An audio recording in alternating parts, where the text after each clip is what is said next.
Waalaikumsalam warahmatullahi wabarakatuh. Kami di sini akan mempresentasikan perancangan sistem informasi administrasi keanggotaan. Dosen pengampu Ibu Fitri Apriani Hankom. Saya sebagai moderator sekalian pengisi materi bagi bab pertama akan menjelaskan latar belakang.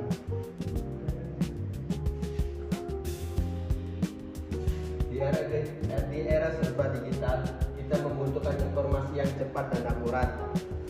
Untuk pengelolaan sistem dan keanggotaan, kami membuat solusi untuk masalah ini.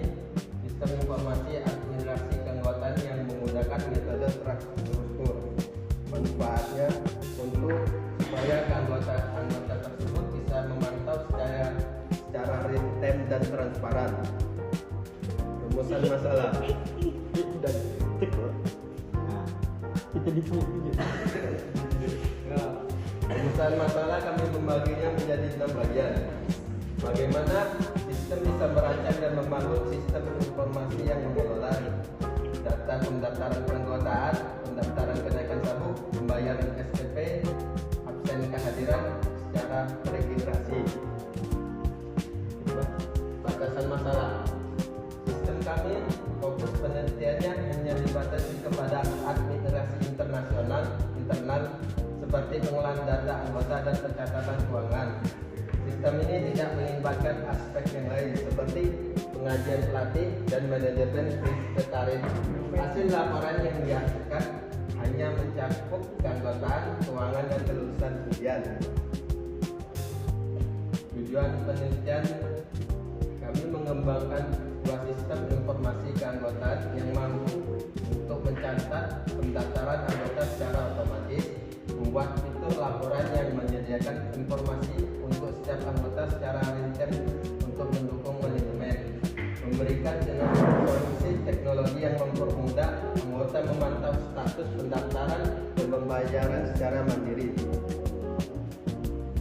Manfaat penelitian bagi organisasi, meningkatkan efisien kerja dengan digitalisasi administrasi, mengurangi resiko kehilangan data dan menghemat sumber daya organisasi.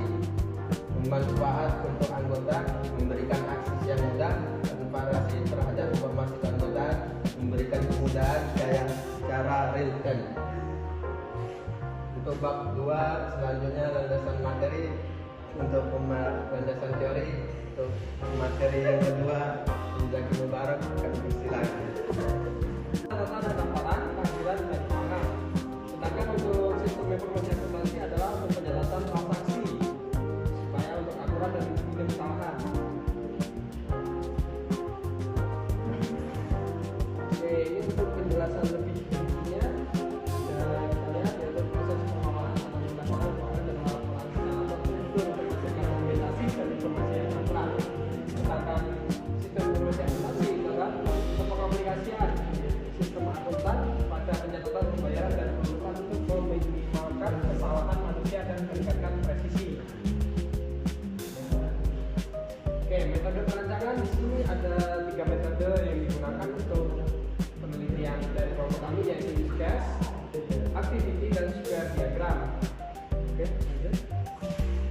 Oke, ini adalah metode pengembangan. Di sini menggunakan metode waterfall yang ada beberapa tahapan seperti digambar, yaitu yang pertama analisis kebutuhan, desain sistem, implementasi, pengujian dan pemeliharaan. Oke, dalam penelitian ini ada beberapa penelitian yang sudah dilakukan, yaitu ini beberapa penelitian yang terkait dengan sistem informasi ini, yaitu yang pertama tentang yang dilakukan pada penelitian tahun 2022 dan Sairi Osari pada tahun 2021, Pratama pada tahun 2023 dan Lestari pada tahun 2020 dan Ahmad pada tahun 2022. Lanjut.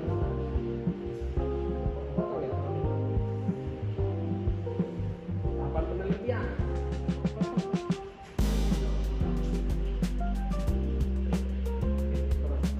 Jadwal penelitian. Nah, di sini kami ada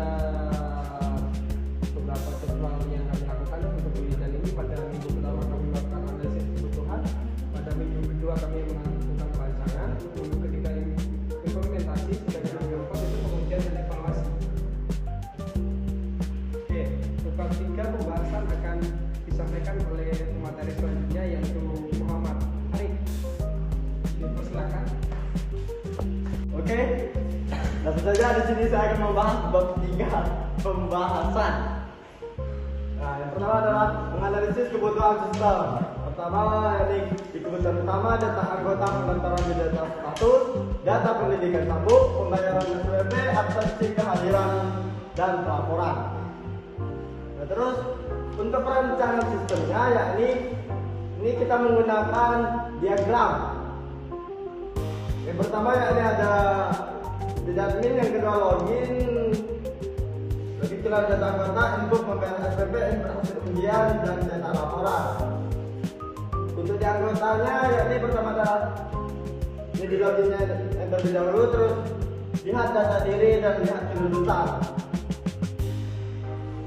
Aktiviti ataupun di alur proses, mulai login admin, pilih menu pembayaran SPP, input anggota dan jumlah bayar, validasi data, tidak tampil pesan gagal, simpan ke database dan diupdate lalu selesai.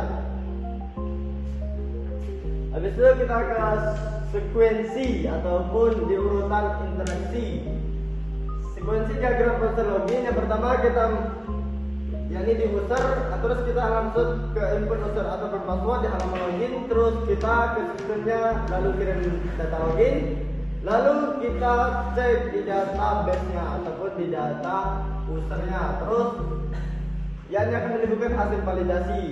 Lanjut kita di implementasi sistem. Yang pertama adalah fitur pendaftaran anggota, yakni menyediakan informasi administrasi yang dapat diakses secara mandiri oleh anggota dengan mudah. Yang kedua, fitur di pembayaran SPP berfungsi untuk mencatat transaksi pembayaran anggota secara otomatis dan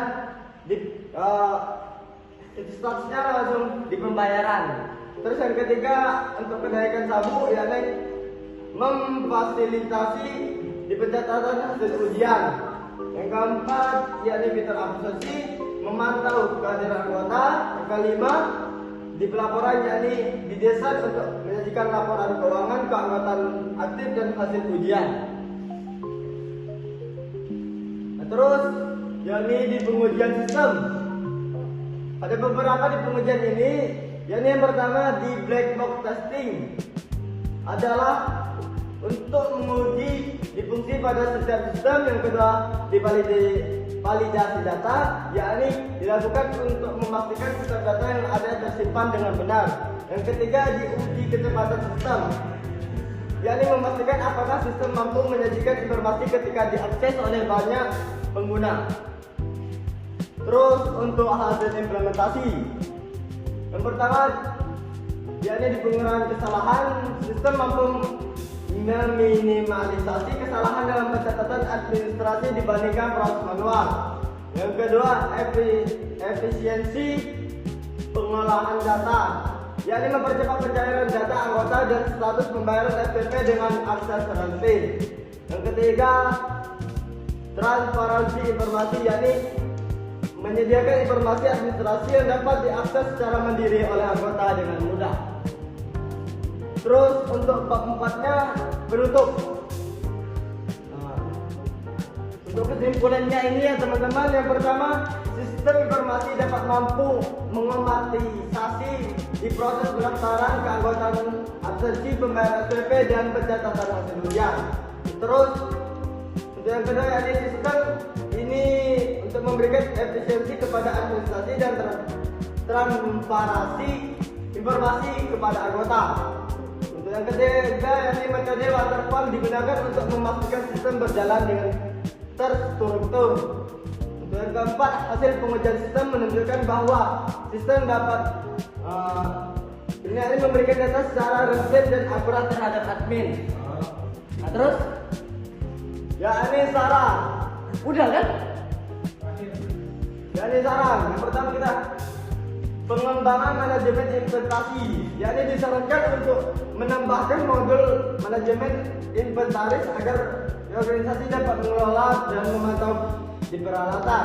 Yang kedua, integrasi aplikasi seluler, yakni mengembangkan sistem ke dalam bentuk aplikasi mobile akan memberikan kemudahan akses bagi anggota dan admin. Yang ketiga yakni di pemberitahuan otomatis ataupun menyediakan fitur notifikasi otomatis terkait jadwal ujian, baik itu yang pembayaran SPP ataupun informasi penting lain agar anggota selalu mendapatkan informasi.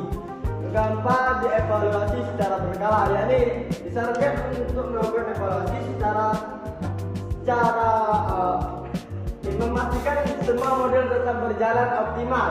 Yang kelima, integrasi sistem multi organisasi, yakni dikembangkan menjadi platform multi organisasi yang dapat digunakan oleh beberapa organisasi dengan parameter yang dapat disesuaikan. Terima kasih.